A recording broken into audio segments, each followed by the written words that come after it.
രാവിലെ തന്നെ എണീച്ചപ്പാട് ഈ സൂര്യനെ കണ്ടുപോകാൻ വേറെ ഫീലാണ്. അങ്ങനെ ഫീൽ അടിച്ച് പോണ വഴിക്കാണ് ആലോചിച്ചത് നമുക്കൊരു സാധനം കൊടുക്കാണ്ട്. വേറെ ആർക്കുമല്ലട്ടോ നമ്മളെ കമ്പനിക്കാർക്ക് തന്നെയാണ്. മൈക്കാണ്. ഓനിക്കെന്തോ വീടെടുക്കാൻ എന്തോ ആവശ്യത്തിനാ. ഓൻ ഉറക്കത്തിൽ നിന്ന് എണീപ്പിച്ച് കൊടുക്കലൊക്കെ കഴിഞ്ഞ്. അങ്ങനെ അതൊക്കെ കൊടുത്തു കഴിഞ്ഞപ്പോൾ നമ്മൾ പിന്നെ ആരംഭിച്ച് യാത്രയെ വേറെ എവിടുക്കല്ല നമ്മൾ സൈറ്റേക്കിനാണ്.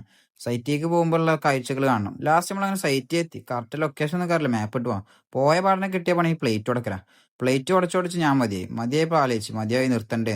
അപ്പം ഉണ്ടാ അടുത്ത സാധനം വേറെ എന്തൊക്കെ പ്ലേറ്റും കയ്യിലൊക്കെ വന്നിട്ട് അതൊക്കെ തുടച്ച് കഴിഞ്ഞപ്പോൾ നമ്മളെ ഹാൾ റെഡി. ഫുഡ് കഴിക്കണ ആള് ഫുൾ സെറ്റപ്പ് ആയതിന് നമ്മൾ കോട്ട് തുടങ്ങി. ഷെഫ് കോട്ടെ ഷെഫ് കോട്ടൊക്കെ ഇട്ട് പോസ്റ്റ് ചെയ്ത് നിൽക്കുമ്പോൾ പരിപാടി എപ്പോഴാണ് തുടങ്ങാം. ലാസ്റ്റ് ഞാൻ കുറേ കാത്തിരിപ്പിന് ശേഷം നമ്മളെ പരിപാടി ആരംഭിച്ചിട്ടാ. അപ്പം ഞങ്ങൾ കുറേ വീഡിയോ ഒന്നും എടുക്കാനില്ല. അങ്ങനെ ലാസ്റ്റ് നമ്മുടെ പരിപാടിയൊക്കെ നമ്മളെ ടൈമായി. ഫുഡ് കഴിക്കലൊക്കെ കഴിഞ്ഞാൽ ഞങ്ങൾ പിരിഞ്ഞവിടുന്ന് വേറെ എവിടുക്കല്ല നമ്മൾ ജാസ്മിൻ എവിടുക്കോ മക്കേക്കോണോ പിന്നെ ആലോചിച്ച് മക്കേക്കല്ല മോക്കേക്കാണ്. അങ്ങനെ ആലോചിച്ച് നമ്മളെ വീഡിയോ എത്ര ഉള്ളൂ അതിൻ്റെ പേര് ടൈമായി. അപ്പൊ ജാസ്മിൻ നമ്മൾ മൊക്കേക്കും വിട്ട് നമ്മളങ്ങനെ നേരെ വീട്ടിലേക്കും തിരിച്ച്. അപ്പൊ ഇത്രേ ഉള്ളൂ. നെക്സ്റ്റ് വീഡിയോ കാണാം. Okay bye.